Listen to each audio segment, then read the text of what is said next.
Hello, नमस्कार दोस्तों। Decode exam में आप सभी का स्वागत है। आशा करती हूँ आप लोग खुश होंगे, मस्त होंगे, तंदुरुस्त होंगे, स्वस्थ होंगे। आज की क्लास में हम लोग डिस्कस करेंगे मॉक टेस्ट 5, जो कि आपके यूपीपीसीएस प्रीलिम्स 2026 के लिए बहुत ही महत्वपूर्ण है। तो चलिए आज की क्लास को स्टार्ट करते हैं मेरे साथ ऐश्वर्या सिंह के साथ। आज क्लास का पहला प्रश्न हम देखते हैं। जो पहला प्रश्न है, मतलब सारे ही प्रश्न आपके हिंदी और इंग्लिश दोनों माध्यम में दिए रहते हैं, तो जिस माध्यम के भी आप स्टूडेंट हैं उस माध्यम में प्रश्नों को पढ़िए और उत्तर देने का प्रयास करिए। यहाँ पर पहले प्रश्न को देखते हैं। एआई प्रज्ञा नामक पहल के माध्यम से उत्तर प्रदेश सरकार ने कितने नागरिकों को डिजिटल एआई कौशल सिखाने का लक्ष्य रखा है? Under the AI Pragya initiative, how many citizens in Uttar Pradesh were targeted for digital AI skill training as per 2025 announcement? तो यहाँ पर बताइए AI प्रज्ञा इनिशिएटिव के थ्रू उत्तर प्रदेश सरकार ने कितने नागरिकों को डिजिटल AI कौशल सिखाने का लक्ष्य रखा है? 1 लाख, 10 लाख, 50 लाख या फिर 5,000? तो यहाँ पर जो आपका सही उत्तर है वो है 10 लाख। बी आपका सही उत्तर है। क्लास करंट का क्वेश्चन है, इंपॉर्टेंट है, और जो स्टूडेंट मेंस में अपीयर हो रहे हैं वो लोग तो जरूर नोट कर लीजिएगा। जो भी उत्तर प्रदेश की पहल स्कीम आपकी एआई से रिलेटेड हो, आर्टिफिशियल इंटेलिजेंस से रिलेटेड हो, या फिर स्किल डेवलपमेंट से रिलेटेड हो, विमेन से रिलेटेड हो, उन सारे स्कीम्स को एक जगह, उन सारे प्रोग्राम्स को एक जगह नोट डाउन करके रखी रहिए। मेंस में जब आप आंसर्स लिखेंगे तो वहां पर उन स्कीम्स को, प्रोग्राम्स को जरूर मेंशन करिए। आप अच्छा स्कोर करेंगे, बेटर स्कोर करेंगे दूसरे स्टूडेंट्स के कंपैरिजन में। तो यहां पर तो अभी आपका आंसर बी सही है, इसको नोट डाउन कर लीजिएगा। चलिए अगला प्रश्न हम देखते हैं। यहां पर देख लीजिए, बी आपका सही उत्तर है। यहां पर 10 लाख नागरिकों को डिजिटल कौशल, AI, machine learning, data analytics व साइबर सिक्योरिटी परीक्षण देने का लक्ष्य घोषित किया गया है। दूसरा प्रश्न देखते हैं हम। यहां पर क्या दिया गया है, ध्यान से देखिएगा। निम्न का सही क्रम बनाइए। आपको इन्हें क्रोनोलॉजिकल ऑर्डर में अरेंज करना है। मॉन्टेग्यू घोषणा, जलियांवाला बाग हत्याकांड, तृतीय गोलमेज सम्मेलन, बारदौली सत्याग्रह। तो सबसे पहले अगर हम देखें मॉन्टेग्यू डिक्लेरेशन, ये कब हुआ था? ये 1917 में हुआ था। ध्यान दीजिएगा, मॉन्टेग्यू डिक्लेरेशन 1917 में हुआ था और बाद में मॉन्टेग्यू चेम्सफोर्ड रिफॉर्म आया था। यहां से आपके परीक्षा में प्रश्न बनता है, ये कब आया था? ये 1919 में आया था।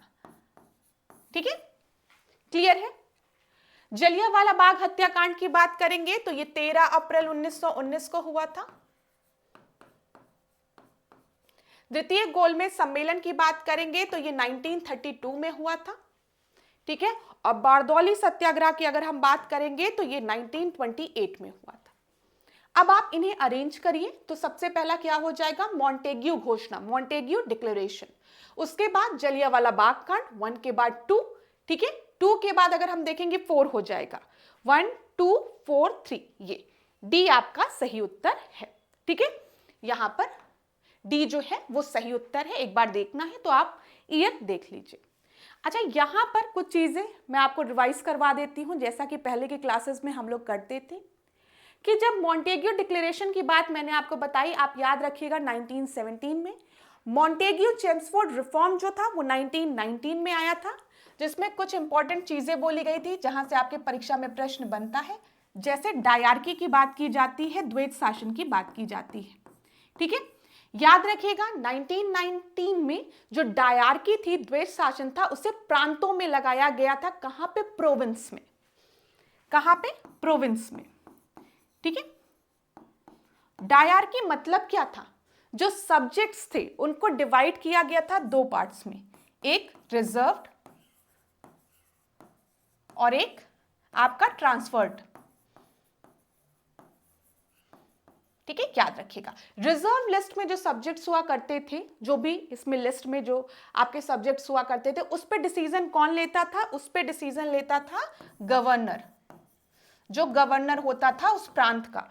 और जो ट्रांसफर्ड लिस्ट होती थी, जो हस्तांतरित होती थी सब्जेक्ट्स, उस पे डिसीजन में गवर्नर के साथ साथ जो काउंसिल ऑफ मिनिस्टर्स थे, जो इंडियन मिनिस्टर्स थे, उनका भी रोल होता था। हमें कहना चाहिए जो इंडियन मिनिस्टर्स हुआ करते थे उनका भी यहाँ पर रोल हुआ करता था। पूरी तरीके से ये आपके रिजर्व नहीं रहते थे, ये चीज याद रखिएगा। अच्छा, रिजर्व लिस्ट में जिसपे गवर्नर का पूरी तरीके से अधिकार होता था, इसमें आपका पुलिस आ गया, रेवेन्यू आ गया, ये सारे सब्जेक्ट्स आ जाएंगे जो इंपॉर्टेंट वाले हैं। ट्रांसफर्ड में अगर हम देखेंगे तो एजुकेशन आ जाएगा, तो ये याद रखिएगा। तो डायरकी प्रोविंस में द्वैत शासन प्रांतों में लगाया गया था 1919 एक्ट के तहत। और बाद में हम देखते हैं 1935 वाला जो एक्ट आता है उसमें डायरकी जो द्वैत शासन था उसे प्रांतों से हटाकर केंद्र में लगा दिया गया था, सेंटर में लगा दिया गया था। यह भी प्रश्न पूछा जाता है। और क्या पूछा जाता है, बाइकैमरलिज्म की अगर हम बात करें, मतलब दो हाउसेज होंगे, अपर हाउस और लोअर हाउस। ये भी बात किसमें की गई थी, 1919 के चेम्सफोर्ड रिफॉर्म में, ये याद रखिएगा, पूछ लिया जाता है। और जो आपका सेपरेट इलेक्टोरेट की बात थी, थोड़ी सी चीजें रिवाइज करा देती हूं मैं आपको। सेपरेट इलेक्टोरेट की बात, आपको पता है कि जब 1909 वाला एक्ट आया था जिसको कि हम मॉले मिंटो रिफॉर्म कहते हैं, मॉले मिंटो रिफॉर्म में सेपरेट इलेक्टोरेट की बात की गई थी, पृथक निर्वाचन की बात की गई थी मुस्लिम्स के लिए, ठीक है।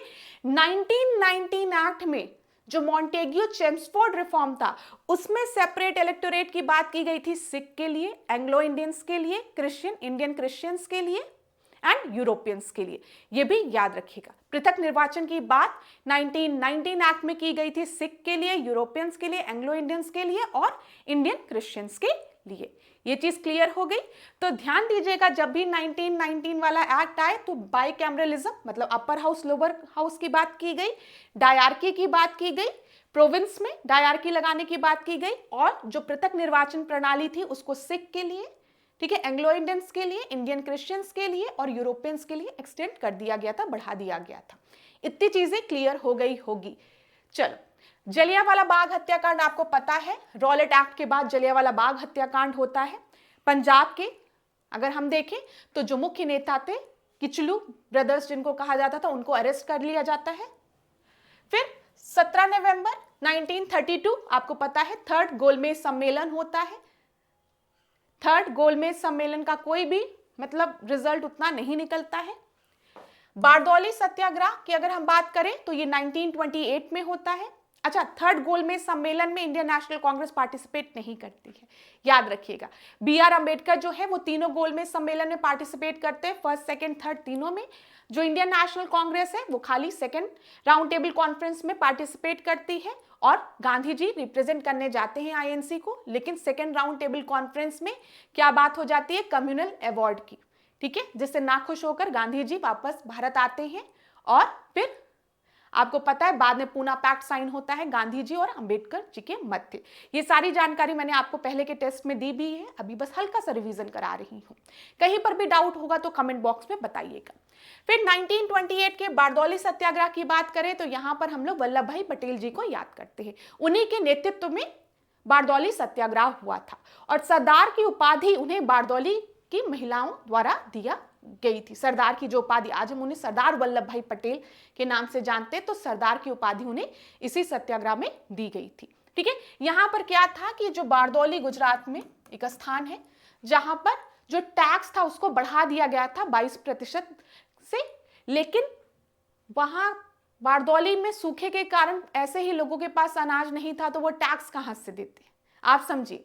यहां पर तो टैक्स माफ होना चाहिए था उनका, और उल्टा टैक्स बढ़ा दिया गया था। तो इसके अगेंस्ट एक सत्याग्रह हुआ था 1928 में, जिसका कि नेतृत्व किसने किया था, सरदार वल्लभ भाई पटेल द्वारा किया गया था। अब इस प्रश्न को देखिए, यहां पर क्या दिया गया है, according to the government press note, what new minimum support price for wheat was fixed by the union cabinet for 2026 to 27 marketing season. 1 अक्टूबर 2025 के अनुसार केंद्रीय कैबिनेट ने 2026 से 27 के विपणन मौसम के लिए गेहूं का नया न्यूनतम समर्थन मूल्य कितने रुपए प्रति क्विंटल निर्धारित किया है। तो यहां पर आप चारों ऑप्शंस पढ़ लीजिए, ABCD में से आपका सही उत्तर क्या होगा बताइएगा।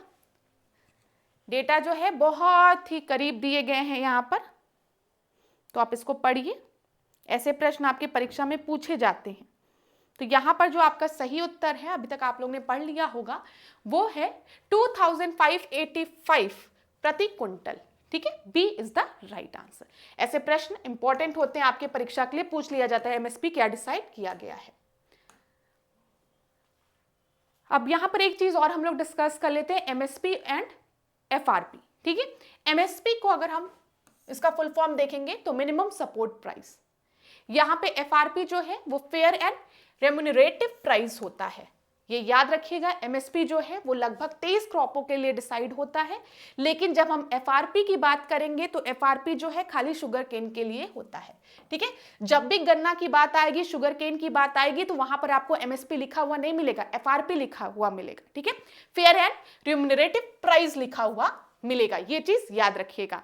ठीक है, और जब इन 23 क्रॉपों की बात आएगी जिसमें पल्सेस, ग्रेन्स और आपके बहुत से कॉमर्शियल क्रॉप हैं, तो हम एमएसपी की बात करेंगे, मिनिमम सपोर्ट प्राइस की बात करेंगे। यहां पर ये चीज इंपॉर्टेंट है क्लास, ध्यान रखिएगा कि इसको डिक्लेयर कौन करता है। तो इसका डिक्लेरेशन जो है वो गवर्नमेंट ऑफ इंडिया द्वारा ही किया जाता है, लेकिन जो रिकमेंडेशन है वो किया जाता है commission for agriculture cost and price द्वारा, CACP द्वारा। ठीक है, इसको आपका वो किया जाता है, रिकमेंड किया जाता है, ये याद रखिएगा। Government of India on the recommendation of CACP, commission for agriculture cost and price. Main objective क्या है?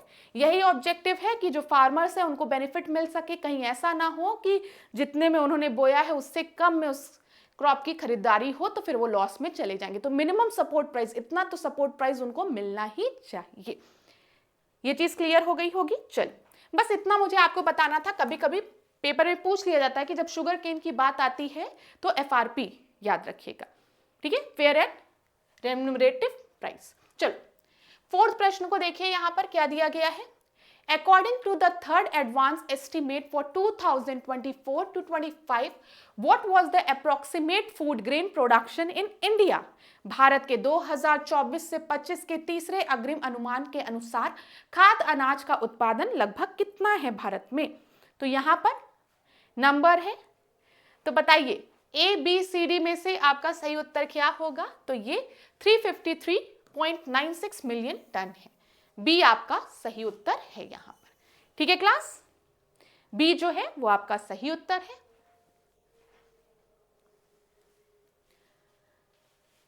देख लीजिए, कृषि मंत्रालय द्वारा जारी तीसरे अग्रिम अनुमान के अनुसार भारत ने वर्ष 2024-25 में लगभग 353.96 मिलियन टन खाद्य अनाज का उत्पादन किया है। इसको नोट डाउन कर लीजिए आप लोग।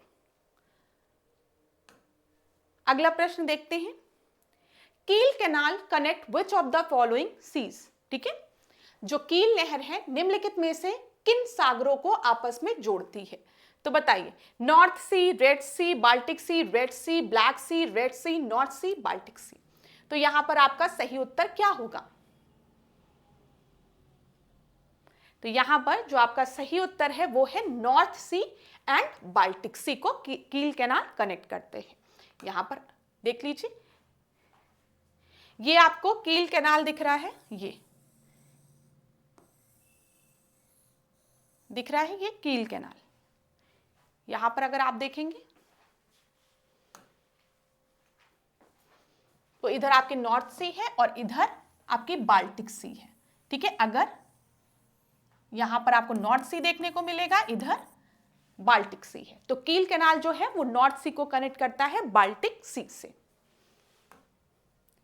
एग्जाम में ये देखो, यहां पर और क्लियर है, ये नॉर्थ सी है, इधर आपका बाल्टिक सी है ये। ठीक है, यहां पर ध्यान दीजिएगा, ये बाल्टिक सी है। ठीक है, अब यहां पर एक क्वेश्चन और पूछ लेता है कभी कभी पेपर में, वो क्या है देख लीजिए कि बाल्टिक सी के साथ कौन कौन सी कंट्रीज अपने बॉर्डर को शेयर कर रही है। तो इधर आपको Germany, Poland, Russia, Lithuania, Latvia, Estonia, ये तो याद रखिएगा। ठीक है, फिर स्वीडन, फिनलैंड दिख रहा है, ये स्वीडन हो गया, ये फिनलैंड हो गया, इधर जर्मनी, रशिया। ठीक है, ये रशिया वाला हिस्सा इतना छोटा सा है। ठीक है, पोलैंड, ल्यूथेनिया, लाटविया, एस्टोनिया। तो बाल्टिक सी की लोकेशन एक बार मैप में जरूर देख लीजिएगा। और कील कैनाल जो है वो नॉर्थ सी को कनेक्ट करता है बाल्टिक सी से, इसको भी नोट कर लीजिए, ऐसे प्रश्न परीक्षा में पूछ लिए जाते हैं। छठवें प्रश्न को हम देखते हैं, यहां पर ध्यान से देखिएगा। मैं थोड़ा सा साइड में हो जाती हूं, प्रश्न बड़ा है। Consider the following statement with reference to the coarse grain. Jowar, millet and rapeseed are the main coarse grain. Ragi contain abundant amount of iron, calcium and micronutrient. Coarse grain require less irrigation. अब आप देख रहे हैं कि मोटे अनाज को promote किया जा रहा है ना, जो मोटे अनाज है. तो मोटे अनाज के संदर्भ में निम्नलिखित कथनों पर विचार कीजिए. इससे रिलेटेड आपके मेंस में भी प्रश्न पूछा जा सकता है, तो थोड़ा ध्यान से पढ़ लीजिएगा आप लोग इसको. ध्यान दीजिए, ज्वार, बाजरा तथा तोरिया प्रमुख मोटे अनाज हैं. रागी में प्रचुर मात्रा में लोहा, कैल्शियम और सूक्ष्म पोषक तत्व पाए जाते हैं. मोटे अनाजों को सिंचाई की कम आवश्यकता होती है. तो यहां देखिए, जो मोटे अनाजों को सिंचाई की कम आवश्यकता होती है, ये बिल्कुल सही है. ठीक है, इसीलिए बोला जाता है ना कि जहां पर भी सिंचाई की सुविधा उतनी अच्छे से नहीं उपलब्ध है, वहां के फार्मर्स जो हैं वो मोटे अनाज को बो सकते हैं. ठीक है, अब देखिए, जब हम मोटे अनाज को फार्मर्स को बोने के लिए बोल रहे हैं, तो हमें इसकी मार्केटिंग भी तो करनी पड़ेगी. जब लोग खरीदेंगे मोटे अनाज, तभी तो फार्मर्स को बेनिफिट होगा, किसान को. तो इसीलिए आजकल आप देख रहे हैं कि जो गवर्नमेंट है वो क्या कर रही है, मोटे अनाज को प्रमोट कर रही है.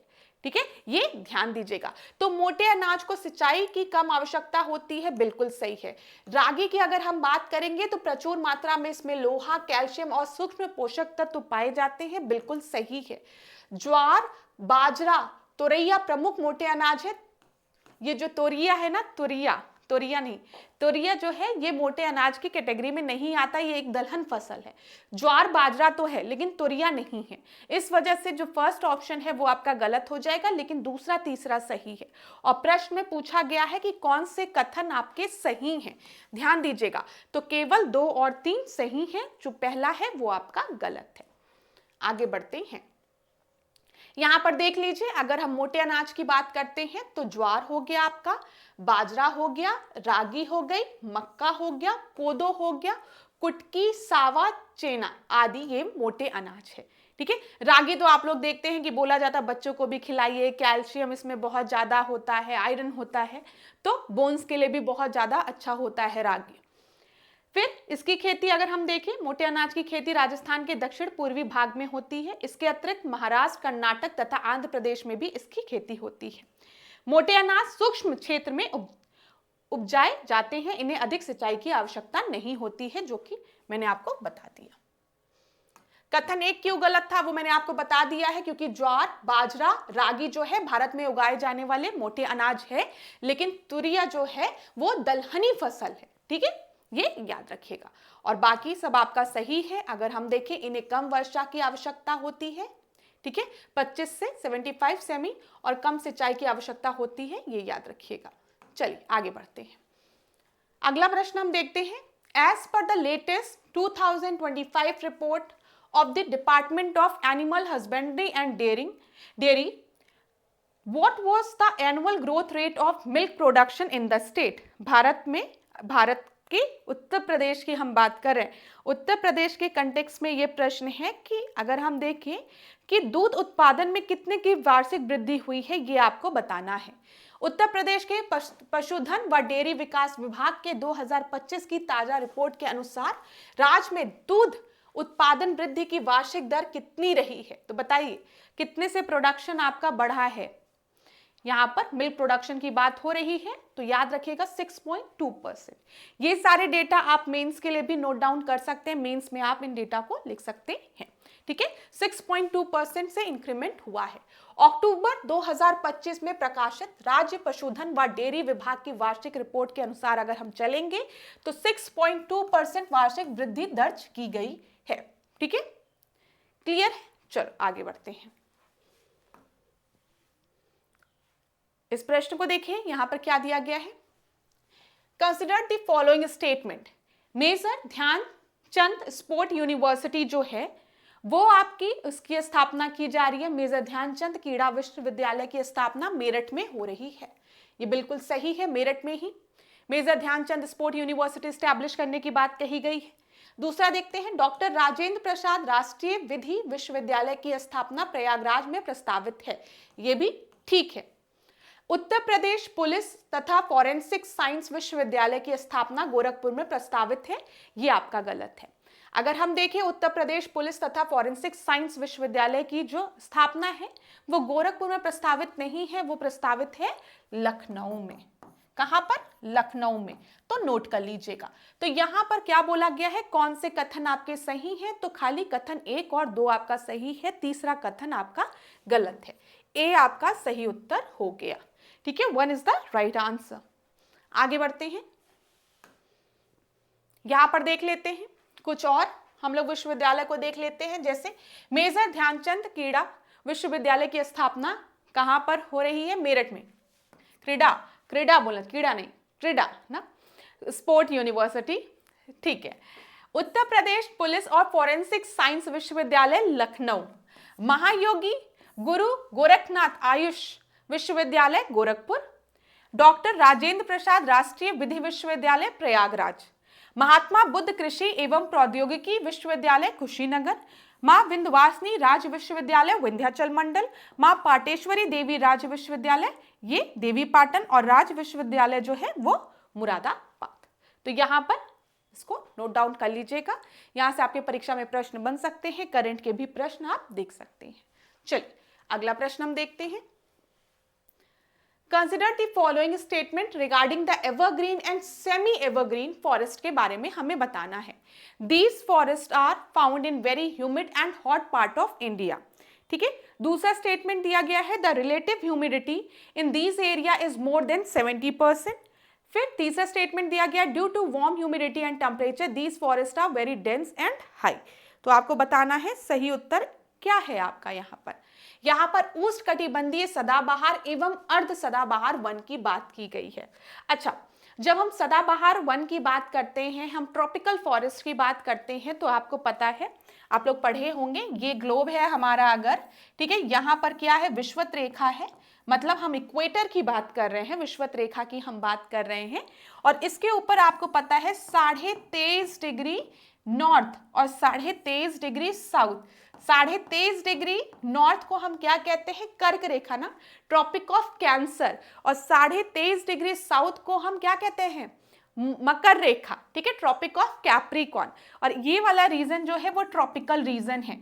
जब हम एवरग्रीन रेन फॉरेस्ट की बात करते हैं, हम रेन फॉरेस्ट की बात करते हैं, ट्रॉपिकल एवरग्रीन फॉरेस्ट की बात करते हैं, तो मुख्यतः ये हमें इसी बेल्ट में देखने को मिलता है, इस तरीके का forest. Evergreen forest, tropical rain forest में जब हम एवरग्रीन की बात करते हैं तो सदाबहार, मतलब ये पूरे साल एकदम हरे भरे रहते हैं, अपनी पत्तियों को कभी भी नहीं गिराते हैं। ठीक है। अर्ध सदाबहार मतलब यहाँ पर कुछ ऐसे वृक्ष भी होंगे जो एक समय पे अपनी पत्तियों को गिरा देंगे, पर्णपाती ना, अपनी पत्तियों को गिरा देंगे। ठीक है। तो भारत में हम देखते हैं तो हमें ट्रॉपिकल फॉरेस्ट भी देखने को मिलते हैं, डेसिडुअस फॉरेस्ट भी, मतलब पर्णपाती वन भी देखने को मिलते हैं, जो कि एक समय पे जब आपका वो आता, पतझड़ का मौसम आता है तो अपनी पत्तियों को गिरा देते हैं, और जब बारिश आती है तो फिर ये हरे भरे हो जाते हैं। लेकिन जो ट्रॉपिकल एवरग्रीन फॉरेस्ट होता है ना, एवरग्रीन सदाबहार, 12 महीने ये हरे भरे रहते हैं। तो these forest are found in very humid and hot part of India. बिल्कुल सही है, अगर इस बेल्ट में होंगे तो गर्मी भी होगी, ह्यूमिडिटी भी होगी, बारिश भी होती होगी। ठीक है। फिर देखो, the relative humidity in this area is more than 70%, ये भी बिल्कुल सही है।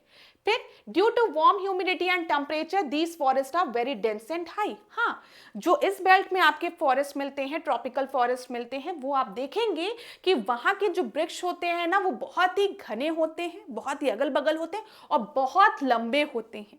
ठीक है। बोला जाता है यहाँ पर जो पेड़ होते हैं इस बेल्ट में, ट्रॉपिकल बेल्ट में, जो एवरग्रीन फॉरेस्ट में जो पेड़ होते हैं, उनके बीच में कंपटीशन चल रहा होता है, स्पर्धा चल रही होती है लाइट के लिए, सनलाइट के लिए। तो इनकी हाइट बहुत बड़ी बड़ी हो जाती है और ये कैनोपी भी बनाती है। ठीक है। चलो यहां पर देखो, ये वन भारत के अत्यधिक आर्द्र तथा उष्ण भागों में मिलते हैं। बिल्कुल सही है। इन क्षेत्रों में सापेक्ष आर्द्रता 70% से अधिक होती है। सही है। उष्ण आर्द्रता तथा तापमान के कारण ये वन जो होते हैं बड़े सघन तथा ऊंचे होते हैं। ये भी सही है। उपयुक्त में से सभी सही है, डी आपका सही उत्तर हो जाएगा। लेकिन एक चीज याद रखिएगा, यहाँ के जो सॉइल होते हैं ना, वो ज्यादा फर्टाइल नहीं होते हैं, उसमें ज्यादा न्यूट्रिएंट नहीं होते हैं। ठीक है, ये चीज याद रखिएगा। ड्यू टू लीचिंग प्रोसेस की वजह से सॉइल की फर्टिलिटी इस तरीके के फॉरेस्ट की बहुत अत्यधिक नहीं होती है, फर्टाइल सॉइल नहीं देखने को मिलते हैं। चलो यहां पर देख लो, उष्णकटिबंधीय सदाबहार एवं अर्ध सदाबहार वन के संबंध में महत्वपूर्ण तथ्यों को हम देखते हैं। ये वन भारत के अत्यधिक आर्द्र तथा उष्ण भागों में मिलते हैं। इन क्षेत्रों में औसत वर्षा जो है वो 200 सेंटीमीटर से अधिक तथा सापेक्ष आर्द्रता जो है, जो ह्यूमिडिटी है, वो 70% से ज्यादा होती है। इन क्षेत्रों में औसत तापमान 22 डिग्री सेल्सियस से अधिक रहता है। उच्च आर्द्रता तथा तापमान के कारण ये वन बड़े सघन तथा ऊंचे होते हैं। ये चीज क्लियर हो गई होगी। चलो, असम में हमें देखने को मिलता है, पश्चिम बंगाल में, मेघालय में, त्रिपुरा में, केरल में, अंडमान निकोबार में, मणिपुर में, मिजोरम में और पश्चिमी तटीय मैदान में। यहाँ के जो मुख्य वृक्ष है उसमें आप सिनकोवा, ठीक है, रबड़, महोगनी, एबोनी, नारियल, बांस और आयरनवुड देखने को मिलते हैं। अगला प्रश्न हम देखते हैं, ध्यान से देखिएगा, इंग्लिश हिंदी दोनों में दिया गया है। Pine trees are found in the western Himalaya at an altitude of more than 1500 metre, ठीक है। फिर उसका दिया, बूटिया मोनोस्पर्म को जंगल की आग कहा जाता है। तो यहां पर देवदार के वृक्ष पश्चिमी हिमालय में 1500 से अधिक ऊंचाई पर पाए जाते हैं, बिल्कुल सही है। ब्यूटिया मोनोस्पर्म को जंगल की आग कहा जाता है, यह भी बिल्कुल सही है। दोनों ही स्टेटमेंट सही हैं, सी आपका सही उत्तर हो जाएगा। अब यहां पर आप देख लीजिए, ध्यान दीजिएगा, यहां पर जब हम बात कर रहे हैं ब्यूटिया मोनोस्पर्म को जंगल की आग क्यों कहा जाता है, तो कुछ इस तरीके के फ्लावर्स इसमें लगे रहते हैं, ठीक है, ऑरेंज कलर के। तो जब बहुत ढेर सारे एक साथ इनकी फ्लावरिंग होती है तो जैसे लगता है कि जंगल में आग लगा हुआ है। फ्लेम, आग की जो फ्लेम होती है उसका कलर कुछ इस तरीके से होता है ना, उसी कलर का इनमें फ्लावर लगा रहता है, तो जैसे लगता है कि जंगल में आग लग गई, ठीक है। चलो अगला प्रश्न देखिए, 11वां प्रश्न देखिए, Nagarjuna Sagar multipurpose project is located on Kaveri river. This project was completed in year 1967.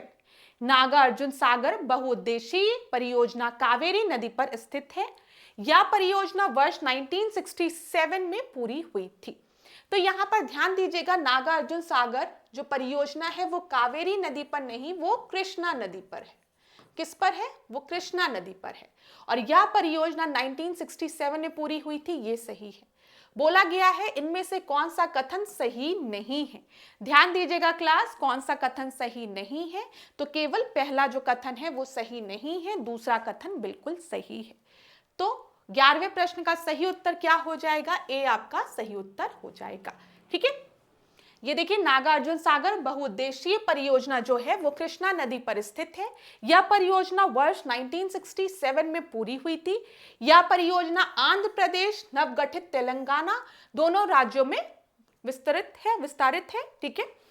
चलिए यहां पर आप देख लीजिए, जो और इंपॉर्टेंट चीज है वो बता दूं मैं आपको। ये आपको कृष्णा नदी की हम ट्रिब्यूटरीज देख लेते हैं एक बार।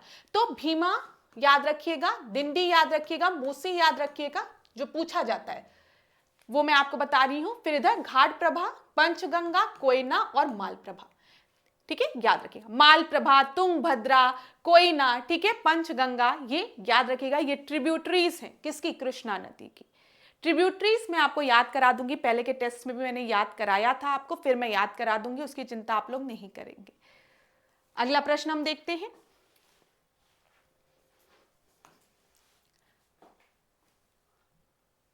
12वां प्रश्न देखिए, आरबीसी से रिलेटेड है, रेड ब्लड सेल से रिलेटेड है। तो यहां पर देखिए, इसको आरबीसी रेड ब्लड सेल भी आप कर सकते हैं, ठीक है। के संबंध में कौन सा कथन सही नहीं है? विच of the following statement is not correct? The RBC does not have a nucleus except for few exception. Their life span is about 120 days. They are formed in the bone marrow and they are called leukocyte. तो बताइए यहां पर आपका सही उत्तर क्या हो जाएगा? जब हम आरबीसी की बात कर रहे हैं तो कुछ एक्सेप्शन को छोड़कर आरबीसी में केंद्रक नहीं होते हैं, बिल्कुल सही है। आरबीसी का अगर हम लाइफ स्पैन देखेंगे तो ये 120 दिन का होता है, ये भी सही है। जो आरबीसी है वो आपका बोन मैरो में फॉर्म होता है, ये भी सही है। आरबीसी को ल्यूकोसाइट कहा जाता है? नहीं, डब्ल्यूबीसी को, व्हाइट ब्लड सेल को ल्यूकोसाइट कहा जाता है। ठीक है, तो ये याद रखिएगा, ये आपका गलत है, डी आपका गलत है। ठीक है, तो 12th का आपका सही उत्तर क्या हो जाएगा? डी हो जाएगा क्लास। अब ध्यान दीजिएगा, जब हम बात कर रहे हैं आरबीसी और डब्ल्यूबीसी की, तो आपके परीक्षा में प्रश्न पूछा जाता है, आरबीसी रेड ब्लड सेल जो होता है, इसका जो कलर होता है आरबीसी का, वो रेड होता है किसके वजह से? हीमोग्लोबिन की वजह से, ये याद रखिएगा। ठीक है, किसके प्रेजेंस के कारण? हीमोग्लोबिन के प्रेजेंस के कारण। लेकिन डब्ल्यूबीसी की जब हम बात करते हैं व्हाइट ब्लड सेल की, तो ये कलरलेस होती है। ठीक है, इनका शेप अगर हम देखेंगे आरबीसी का, तो कुछ इस तरीके का होता है, डिस्क शेप का होता है। ये देखिए, रेड ब्लड सेल है, ये आपका डब्ल्यूबीसी है, व्हाइट ब्लड सेल है। ठीक है, तो आरबीसी का जो आपका शेप होता है वो सर्कुलर होता है, बाई कॉन्केव होता है, डिस्क शेप का होता है। जब हम बात करते हैं डब्ल्यूबीसी की, तो ये आपके राउंड शेप की होती है। यहां पर आरबीसी में न्यूक्लियस एब्सेंट होता है, याद रखिएगा, अभी यही प्रश्न में पूछा गया है। लेकिन डब्ल्यूबीसी में न्यूक्लियस आपका प्रेजेंट होता है। यहां पर जो हीमोग्लोबिन है, उसका मेन रोल क्या है? बॉडी में ऑक्सीजन को ट्रांसपोर्ट करना। ठीक है, involve in transporting gases mainly oxygen. ठीक है, ये याद रखिएगा। आरबीसी में जो पिगमेंट होता है, ठीक है, हीमोग्लोबिन, उसी की वजह से आरबीसी का कलर रेड होता है। और जो हीमोग्लोबिन है वो ऑक्सीजन को हमारी बॉडी के डिफरेंट पार्ट तक ट्रांसपोर्ट करता है। अगर हम बात करें डब्ल्यूबीसी की, तो डब्ल्यूबीसी इम्यूनिटी बिल्ड करता है। ठीक है, ये याद रखिएगा, it involve in defence mechanism, मतलब इम्यूनिटी, लड़ने की क्षमता बढ़ाता है।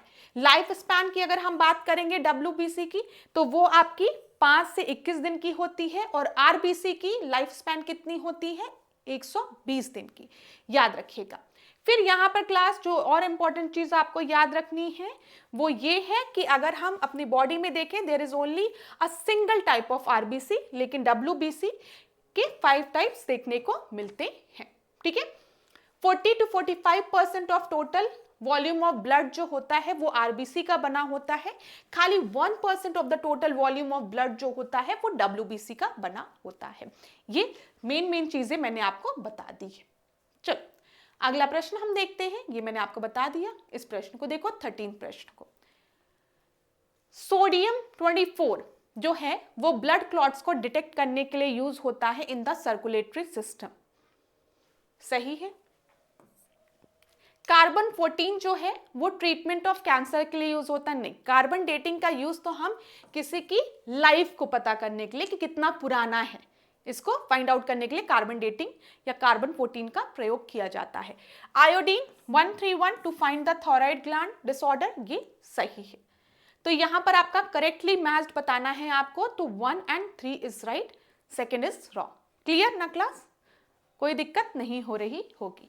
तो यहां पर आपका सही उत्तर 1 और 3 हो गया, मतलब बी आपका सही उत्तर है।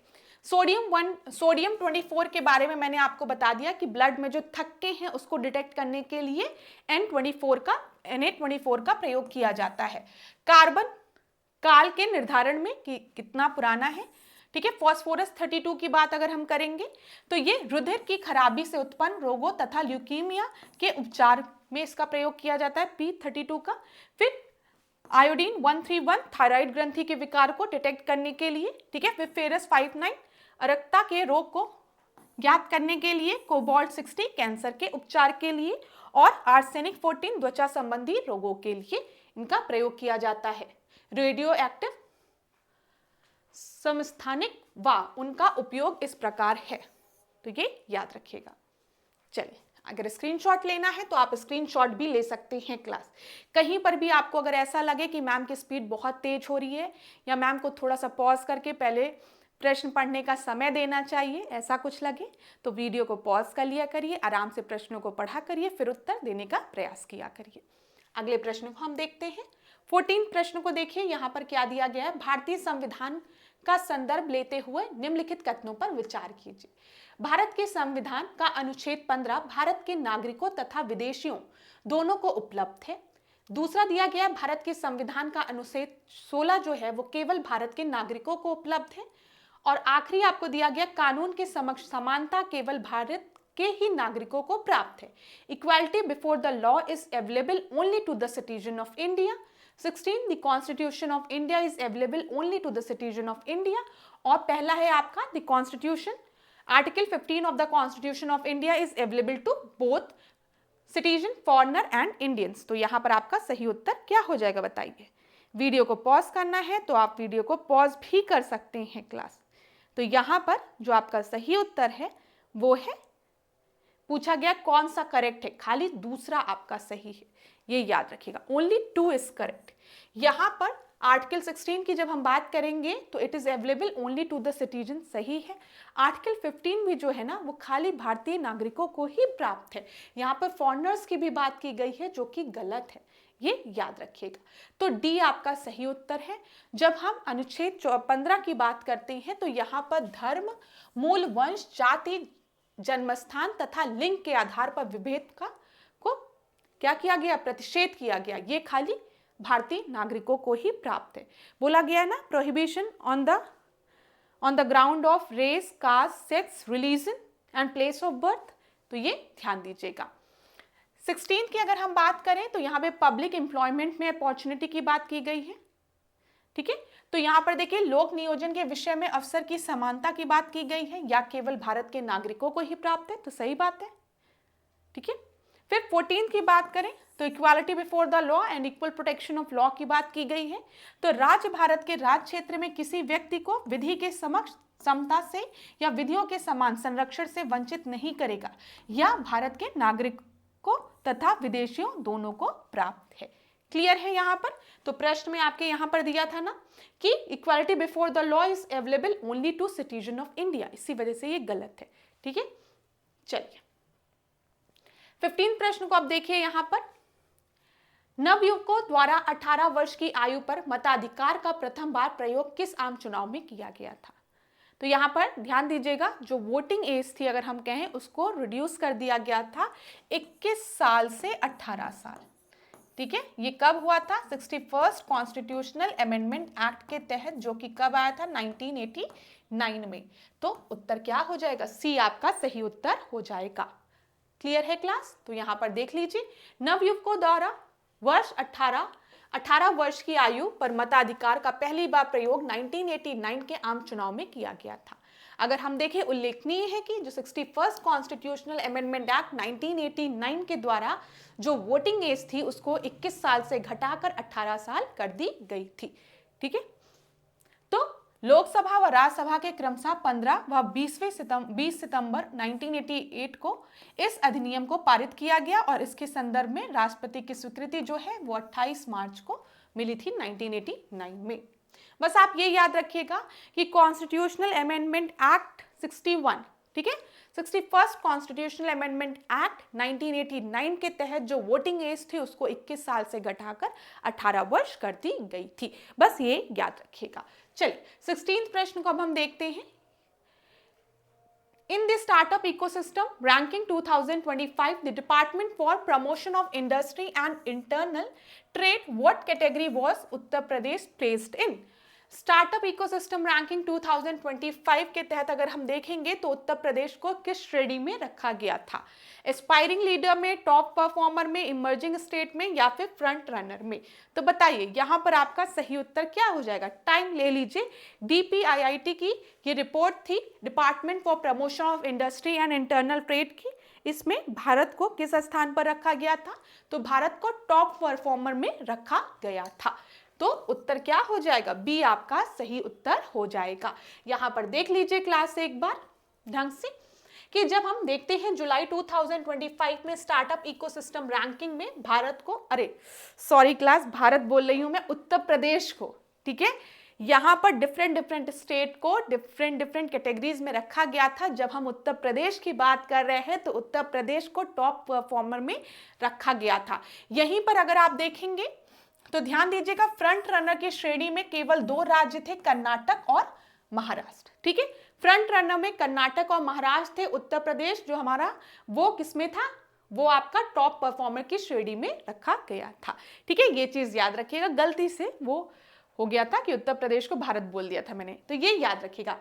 फ्रंट रनर में 2 राज्य थे, कर्नाटक और महाराष्ट्र, और उत्तर प्रदेश की बात करेंगे तो वो टॉप परफॉर्मर की कैटेगरी में था।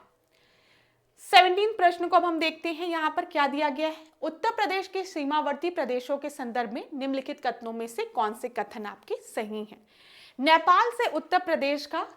नेपाल से अगर हम देखें, उत्तर प्रदेश के 7 जिले सीमा बनाते हैं।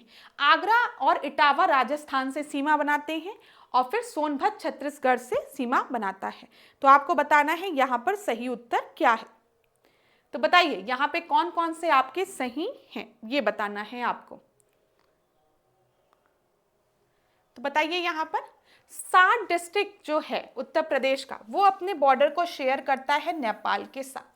कितने, 7 जिले जो है नेपाल के साथ अपने बॉर्डर को शेयर करते हैं, बिल्कुल सही है। ठीक है, आगरा और इटावा जो है वो राजस्थान से सीमा बनाता है, ये गलत है। यहां पर आगरा और इटावा नहीं, मथुरा। ठीक है, मथुरा। ठीक है क्लास, मैं थोड़ा साइड हो जाऊं ताकि क्वेश्चन आपको अच्छे से दिखे। अभी दिख रहा होगा, यहां पर ध्यान दीजिए। सोनभद्र छत्तीसगढ़ से सीमा साझा करता है, ये भी सही है, ये भी सही है। तो यहां पर गलत कौन सा है, केवल 2 गलत है। तो उत्तर आपका क्या पूछा गया है कि निम्नलिखित में से कौन से कथन आपके सही हैं। तो 1 और 3 सही है, दूसरा गलत है। उत्तर क्या हो जाएगा, सी आपका सही उत्तर हो जाएगा। आगे बढ़े, यहां पर इसमें आपको एक बार देख लेते हैं। ये रहा नेपाल। नेपाल दिख रहा है, उत्तर प्रदेश के साथ अपने बॉर्डर को शेयर कर रहा है। तो देखिए उत्तर प्रदेश के कौन कौन से डिस्ट्रिक्ट अपने बॉर्डर को नेपाल के साथ शेयर कर रहे हैं, नंबरिंग करते हैं। सबसे पहले पीलीभीत हो गया, फिर लखीमपुर खीरी हो गया, फिर बहराइच हो गया, फिर श्रावस्ती हो गया, बलरामपुर हो गया, सिद्धार्थनगर हो गया और महाराजगंज हो गया। तो ये 7 डिस्ट्रिक्ट जो हैं वो उत्तर प्रदेश के अपने बॉर्डर को शेयर करते हैं, किसके साथ, नेपाल के साथ। पीलीभीत, लखीमपुर खीरी, बहराइच, श्रावस्ती, बलरामपुर, सिद्धार्थनगर और महाराजगंज। क्लियर। अब जो आगरा वाला प्रश्न था, हाँ यहां देखिए आगरा और मथुरा जो है, ये देखिए ये आगरा रहा आपका, ये मथुरा रहा। ये अपने बॉर्डर को किसके साथ शेयर कर रहे हैं, राजस्थान के साथ, याद रखिएगा। क्लियर है। ललितपुर को अगर हम देखेंगे तो ललितपुर जो है ना, ये पूरा मध्य प्रदेश है, ये एमपी है। देखिए ये एमपी है। ललितपुर उत्तर प्रदेश का एकमात्र ऐसा डिस्ट्रिक्ट है जो कि उत्तर प्रदेश के खाली एक डिस्ट्रिक्ट के साथ अपने बॉर्डर को शेयर कर रहा है, और वो डिस्ट्रिक्ट है झांसी। ये चीज मैंने पहले के टेस्ट में भी आपको बताया है कि ललितपुर उत्तर प्रदेश का एकमात्र ऐसा डिस्ट्रिक्ट है, एकमात्र ऐसा जिला है जो कि उत्तर प्रदेश के खाली एक जिले के साथ अपने बॉर्डर को शेयर कर रहा है, और वो है झांसी के साथ ही ये अपने बॉर्डर को शेयर, और पूरी तरीके से ये आपको मध्य प्रदेश में ही देखने को मिलेगा। फिर इधर देखिए सोनभद्र को देख लीजिए एक बार। सोनभद्र जो है वो अपने बॉर्डर को शेयर करता है मध्य प्रदेश के साथ, छत्तीसगढ़ के साथ, झारखंड के साथ और बिहार के साथ। दिख रहा है। तो सोनभद्र उत्तर प्रदेश का एकमात्र ऐसा जिला है जो कि अपने बॉर्डर को मध्य प्रदेश के साथ, एमपी के साथ, छत्तीसगढ़, झारखंड और बिहार के साथ शेयर करता है। ये चीज क्लियर है। इधर आपको सहारनपुर दिखेगा। सहारनपुर जो है वो अपने बॉर्डर को शेयर करता है 3 स्टेट के साथ। इधर आपका उत्तराखंड हो गया, हरियाणा हो गया और हिमाचल प्रदेश हो गया। तो सहारनपुर अपने बॉर्डर को 3 स्टेट के साथ शेयर करता है, किनके साथ, इधर उत्तराखंड, ठीक है, हिमाचल प्रदेश और हरियाणा। और जब हम सोनभद्र की बात करेंगे तो एमपी, छत्तीसगढ़, बिहार और झारखंड के साथ सोनभद्र 4 राज्यों के साथ अपने बॉर्डर को शेयर कर रहा है। सहारनपुर 3 के साथ, ये याद रखिएगा। क्लियर है क्लास। जो भी इंपॉर्टेंट चीजें हैं वो मैं आपको बताते हुए चल रही हूं। चलिए आगे बढ़े। ये देख लीजिए, छत्तीसगढ़ के साथ उत्तर प्रदेश का खाली एक जिला अपने बॉर्डर को शेयर करता है, वो है सोनभद्र। झारखंड के साथ उत्तर प्रदेश का खाली एक जिला अपने बॉर्डर को शेयर करता है, सोनभद्र। ठीक है, और सोनभद्र किसके साथ अपने बॉर्डर को शेयर करता है, मध्य प्रदेश के साथ। तो देखो यहाँ सोनभद्र लिखा हुआ, ये रहा मध्य प्रदेश सोनभद्र। ठीक है, और बिहार में सोनभद्र ये लिखा है। ठीक है, ये याद रखिएगा। लेकिन आप एक चीज नोट करिएगा कि उत्तर प्रदेश अपने सबसे ज्यादा डिस्ट्रिक्ट, मतलब जो इसके बॉर्डर को शेयर करता है डिस्ट्रिक्ट के टर्म्स में, मध्य प्रदेश के साथ 11 जो डिस्ट्रिक्ट हैं, जो जिले हैं, वो अपने बॉर्डर को शेयर कर रहे हैं। चलिए इतनी चीजें क्लियर हो गई। नेपाल की बात करें तो 7 हो गए, महाराजगंज, सिद्धार्थनगर, बलरामपुर, श्रावस्ती, बहराइच, लखीमपुर खीरी और पीलीभीत मैंने आपको बता दिया। हिमाचल प्रदेश के साथ सहारनपुर अपने बॉर्डर को शेयर कर रहा है, हिमाचल प्रदेश के साथ और हरियाणा के साथ और उत्तराखंड के साथ। यहां पर आप देखेंगे ये रहा सहारनपुर, ये रहा सहारनपुर और ये रहा सहारनपुर। क्लियर ना क्लास, समझ में आ गया होगा। आगे बढ़ते हैं। 18th प्रश्न को देख लीजिए। Which sector received a major share of FDI during 2025? FDI foreign direct investment की बात की गई है। सबसे ज्यादा इन्वेस्टमेंट किस सेक्टर में हुआ है? तो सर्विस सेक्टर में। सी आपका सही उत्तर है यहां पर। अप्रैल 2025 में आने वाले विदेशी प्रत्यक्ष निवेश एफडीआई का एक बड़ा हिस्सा सेवा क्षेत्र में गया है, जिसमें वित्तीय सेवाएं, बीमा, क्लाउड डिजिटल प्लेटफॉर्म और प्रोफेशनल सर्विस प्रमुख रूप से है। ठीक है, ध्यान रखिएगा ये चीज। आगे बढ़े। 19 प्रश्न को देख लीजिए। 19 प्रश्न क्या दिया गया है? फलीदार फसल होने के कारण डालें वायु से नाइट्रोजन ग्रहण कर भूमि की उर्वरता को बढ़ाती हैं। आपने लेग्युमिनस क्रॉप्स के बारे में सुना होगा कि जो लेग्युमिनस क्रॉप्स होते हैं उनकी जड़ों पे राइजोबियम होते हैं। ठीक है, राइजोबियम बैक्टीरियाज होते हैं जो कि नाइट्रोजन फिक्सेशन का काम करते हैं। और हमेशा याद रखिएगा जो प्लांट्स हैं वो नाइट्रोजन को किस फॉर्म में लेती हैं? नाइट्रेट के फॉर्म में। जब नाइट्रोजन साइकिल आप पढ़ते हैं तो आपको मैंने ये पढ़ाया था कि अगर हम अपने एटमॉस्फेयर में देखें तो सबसे ज्यादा परसेंटेज किस गैस का है? वो है नाइट्रोजन का। ठीक है, लेकिन इस एटमॉस्फेरिक नाइट्रोजन को जो प्लांट्स हैं वो डायरेक्टली कंज्यूम नहीं कर सकते हैं।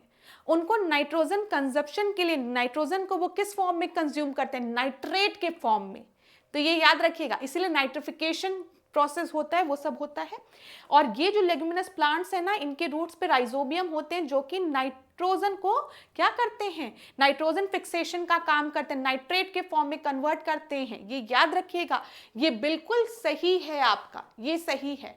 Pulses are main source of carbohydrate. Carbohydrate की मेन सोर्स होती है क्या? नहीं, हम लोग कहते हैं ना दाल खाओ प्रोटीन मिलेगा। ठीक है, India is the largest consumer and producer of pulses in the world. सही है। तो दूसरा स्टेटमेंट आपका गलत है और पहला तीसरा सही है। इनमें से कौन से कथन आपके सही नहीं है पूछा गया है, तो केवल दूसरा सही नहीं है। कभी सुना है कि दाल खाओ कार्बोहाइड्रेट का मेन सोर्स है? बोला जाता है दाल खाओ प्रोटीन मिलेगा ना। दाल पीने को मम्मी लोग बोलती हैं, प्रोटीन का सबसे अच्छा स्रोत माना जाता है दाल को, इसी वजह से वो गलत है आपका। अब देखिए, दाल फलीदार फसल होती है, लेग्युमिनस क्रॉप होती है, इनकी जड़ों में राइजोबियम नामक जीवाणु सजीवी रूप से आपके पाए जाते हैं। ये जीवाणु वायुमंडल नाइट्रोजन को अवशोषित करके उसे पौधों द्वारा उपयोग योग में रूप में लाते हैं। जो मैंने आपको बताया कि जो प्लांट्स है वो नाइट्रेट के फॉर्म में उनको चाहिए रहता है नाइट्रोजन, तो उस फॉर्म में लेके आते हैं, जिससे सॉइल की जो फर्टिलिटी है वो आपकी बढ़ती है, जिससे दालें जैव उर्वरक बायो फर्टिलाइजर की तरह भी काम करती हैं। ये सारी चीजें मैंने आपको एक्सप्लेन कर दिया है। दाल कार्बोहाइड्रेट का प्रमुख स्रोत नहीं होता है, ये आपके प्रोटीन का स्रोत होता है। वास्तव में इन्हें गरीबों का मांस, पुअर मैन मीट कहा जाता है, क्योंकि इसमें 20 से 25% अगर हम देखें तो प्रोटीन पाए जाते हैं। चलो, कथन 3, अगर हम देखें विश्व में दालों का सबसे बड़ा उपभोक्ता और उत्पादक दोनों भारत है। ये बिल्कुल सही है। भारत विश्व का सबसे बड़ा उत्पादक, उपभोक्ता और आयातक देश है। भारत में मसूर, अरहर, मूंग, उड़द, चना प्रमुख दालें हैं। अगर हम देखें तो FAO की 2024 की रिपोर्ट के अनुसार भारत विश्व के कुल दाल उत्पादन का लगभग 25 से 28% योगदान करता है। 20वां प्रश्न आज की क्लास का आखिरी प्रश्न है ये class. In April 2025, India assumed the chairmanship of Digital Innovation Committee of which international telecommunication organization? बोला गया है अप्रैल 2025 में भारत ने किस अंतरराष्ट्रीय दूरसंचार संगठन की डिजिटल नवाचार समिति की अध्यक्षता संभाली है। तो यहाँ पर आपका सही उत्तर क्या हो जाएगा बताइए। यहाँ पर अप्रैल 2025 में भारत ने इंटरनेशनल टेलीकम्युनिकेशन यूनियन की चेयरमैनशिप संभाली है। तो ए आपका सही उत्तर हो जाएगा। आज की क्लास में जो 20 प्रश्न हमने देखे वो करंट के भी थे प्लस आपके अदर सब्जेक्ट्स के भी थे, तो करंट के भी प्रश्नों को इंक्लूड किया गया था। ये आखिरी प्रश्न था। तो आज के सेशन को अब हम यहीं एंड करेंगे, नेक्स्ट क्लास में आपसे मिलेंगे। लेकिन जाते जाते एक चीज मैं आपसे कहूंगी क्लास की, कंटिन्यूटी मत ब्रेक करिएगा। आप लोग पढ़ते रहिए, पढ़ना बहुत जरूरी है। रोज मतलब ब्रेक मत लीजिए, एकदम ब्रेक मत ले लीजिए कि प्रीलिम्स खत्म हो गया, अब नेक्स्ट प्रीलिम्स कब होगा मुझे नहीं पता। देखिए क्लास, मैं एक चीज आपसे बार बार कहूंगी कि मैंने कई बार आपसे बोला है कि असफलता एक चुनौती है, स्वीकार करो। बहुत अच्छी लाइन मुझे ये लगती है। क्या कमी रह गई देखो और सुधार करो। जब तक ना सफल हो नींद चैन की त्यागो तुम, संघर्षों का मैदान छोड़कर मत भागो तुम। कुछ किए बिना ही जय जयकार नहीं मिलती। एक चीज हमेशा याद रखिए, अगर आपको अपनी जय जयकार सुननी है तो मेहनत तो करना ही पड़ेगा ना। कुछ किए बिना भी जय जयकार नहीं मिलती, और कोशिश करने वालों की कभी हार नहीं होती। तो हमेशा कोशिश करिए, कभी बैठिए मत अपने जीवन में। ये जो हमारी एज है ना, ये सबसे, इसमें तो आप बहुत मेहनत कर सकते हैं। धीमे धीमे जब बूढ़े हो जाओगे तो कम मेहनत करने की जरूरत होगी, तब आराम की जिंदगी जीने के लिए आज तो खटना पड़ेगा ना आपको। समझिए इस बात को, जितनी मेहनत आज करेंगे उतना ही अच्छा बुढ़ापा जाएगा आपका। तो अगर अच्छा बुढ़ापा चाहिए तो मेहनत कर लो, कुछ बन जाओ, नहीं तो फिर बुढ़ापा संकट में चला जाएगा। चलो, ये सारी चीजें अपनी जगह है, लेकिन हमेशा याद रखिए कि कोई भी अगर असफलता आपने इस बीच आपको मिली है तो उस असफलता से कभी भी मत घबराइए, ठीक है। और हमेशा उस सफलता के बारे में सोचिए जो आपको चाहिए, तो आप हमेशा मोटिवेटेड रहेंगे अपना काम करने के लिए। तो थोड़ा थोड़ा टारगेट्स बनाइए, बहुत बड़े बड़े टारगेट्स मत बनाइए लाइफ में। 2 मिनट रूटीन, आजकल मैं बुक पढ़ती हूँ तो उसमें लिखा है 2 मिनट रूटीन, ठीक है। एक रिचुअल बनाइए 2 मिनट का। अगर आपको आंसर राइटिंग करनी है, मेंस में अपियर होना है, ठीक है, तो बस कहिए कि ठीक है, ज्यादा नहीं करना है, आज मुझे खाली 1 पेज लिखना है, 1 पैराग्राफ लिखना है। कल इस 1 पेज को 2 पेज में, फिर 3 पेज में, फिर 4 पेज में, फिर 5 पेज में। लेकिन ध्यान रखिएगा आपका जो ग्राफ है ना वो इस तरीके से होना चाहिए, ऊपर की तरफ होना चाहिए। ऐसा नहीं है कि आज ठीक है मैम, आज से मैं 1 पैराग्राफ लिखना शुरू करूंगा तो मैंने थोड़ा सा लिखा, कल मैं कुछ भी नहीं लिखूंगा, फिर 0, फिर तीसरे दिन मैं लिखूंगा, फिर चौथे दिन फिर मैं कुछ नहीं लिखूंगा। तो ये ग्राफ ऐसे चलेगा, तो फिर आपका जो प्रोसेस है वो काफी लंबा समय लेगा, कभी आंसर राइटिंग नहीं कर पाओगे। लेकिन अगर आज आपने सोचा है कि मैं 1 पेज लिखूंगा, कल 2 पेज लिखूंगा, कल 3 पेज लिखूंगा, धीमे धीमे अपने स्पीड को बढ़ाऊंगा, तो आप देखेंगे ग्राफ ऊपर की तरफ आपको दिखेगा। तो ये एक प्रोग्रेसिव ग्राफ कहलाएगा आपका, ठीक है। ऐसे मत करिए, थोड़ा थोड़ा रोज पढ़िए, अपने अंदर इंप्रूवमेंट लाइए। 1% इंप्रूवमेंट आपको अपना अंदर डेली लाना है, आपको अपना बेटर वर्जन बनना है। हमेशा याद रखिए क्लास एक चीज कि आपको अपना बेटर वर्जन बनना है। आज जो मैं हूं कल मैं इससे ज्यादा अच्छा बनूंगा, खाली 1%। ये नहीं कि आज ऐसे शक्तिमान की तरह गोल गोल घूमे और कल सुपर पावर आ गई आपके अंदर, ऐसा नहीं पॉसिबल है, ठीक है। आपको अपने अंदर कुछ अच्छी हैबिट्स को डेवलप करना है, अच्छी चीजों को डेवलप करना है, और अपना ही बेटर वर्जन बनना है डेली, ओनली 1%। तो सोचिए एक साल में अगर हम 1 साल की पूरी बात करें, 365 डेज की बात करें, तो आप में कितना ज़्यादा इंप्रूवमेंट आ जाएगा। तो लाइफ को बहुत कॉम्प्लिकेटेड करने की कभी भी कोई आवश्यकता नहीं है। कोई भी टास्क है, कोई भी प्रॉब्लम है, अगर वो आपसे नहीं सॉल्व हो रही है तो उसको छोटे छोटे पार्ट्स में डिवाइड करिए और फिर उस टास्क को करने की कोशिश करिए। आप देखेंगे जो भी आपने अपना गोल सेट किया है आप उसको बहुत ही आसानी से अचीव कर लेंगे। लेकिन हाँ, कंटिन्यूटी होनी चाहिए, ये चीज याद रखिएगा। और यही सबसे बड़ी मिस्टेक स्टूडेंट्स करते हैं, जिस दिन मोटिवेटेड रहते हैं उस दिन पूरी बुक पढ़ डालते हैं, ये कर डालेंगे वो कर डालेंगे, दूसरे दिन जब थोड़ा लो फील करते तो कुछ नहीं पढ़ेंगे, सब इधर उधर रख देंगे। नहीं, आपको अपनी कंटिन्यूटी नहीं ब्रेक करनी है, डेली डेली आपको पढ़ना है, ठीक है। भले हो सकता है एक दिन आप 3 घंटे पढ़े, 4 घंटे पढ़े, 5 घंटे पढ़े, दूसरे दिन आपका मन ना करे तो आप 1-2 घंटे ही पढ़िए, लेकिन पढ़िए, ब्रेक मत करिए अपनी कंटिन्यूटी को, ठीक है। कुछ नया ना पढ़ने का मन करे तो रिवीजन करिए, रिवीजन ना करने का मन करे तो पास्ट ईयर्स के क्वेश्चंस को ही देखिए, वो भी ना करने का मन करे तो मोबाइल में लेक्चर चलाकर ही छोड़ दो, कान में कुछ जाता रहेगा, चीजें समझ में आती रहेगी, लेकिन अपनी पढ़ाई करते रहो। क्लास बिल्कुल भी परेशान मत होइएगा और खूब पढ़िए, खूब आगे बढ़िए, अपने स्वास्थ्य का ध्यान दीजिए। सबसे पहली बात, हेल्थ इज़ वेल्थ, ये तब समझ में आता है जब हेल्थ हाथ से चली जाती है। तो हर चीज़ अपनी जगह, आपकी सेहत, आपका स्वास्थ्य आपके हाथों में है।